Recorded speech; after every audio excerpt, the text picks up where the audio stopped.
We're about to start Romeo and Juliet, and the very first thing that Shakespeare gives us in the play is a prologue that's going to give us very important clues as to what will happen during the play. So let's analyze that to give us a bit of the context and take a look at what clues he's actually giving us. Let's do it now.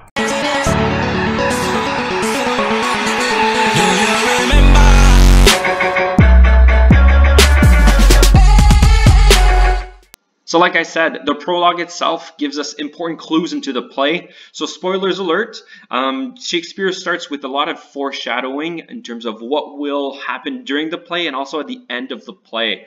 But that's how he rolls. So let's take a look at it, looking at line by line of the prologue and investigating it further. Very first line is two households, both alike in dignity.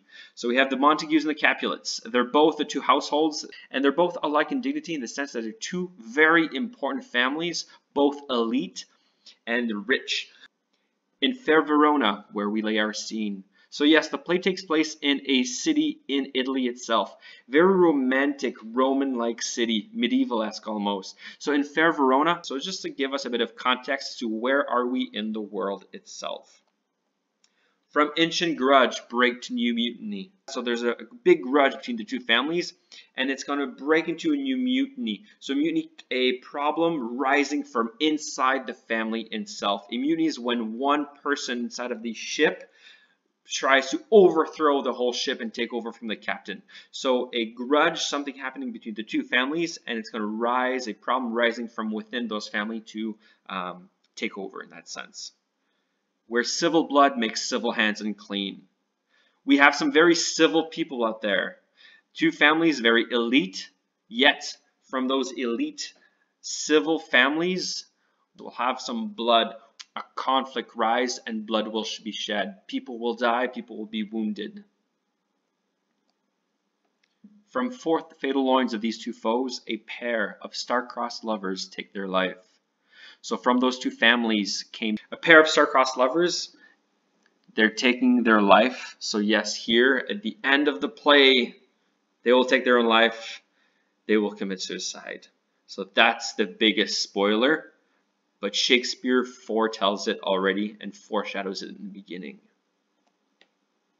Whose misadventure, piteous overthrows, do with their death bury their parents' strife.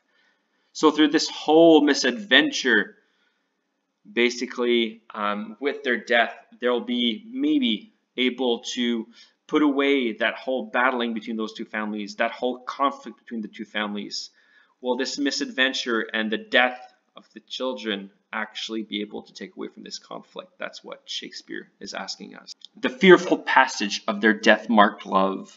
So Shakespeare kind of answers his own question here. So the fearful passage of their death-marked love, meaning that from the beginning, their love was marked as deathly.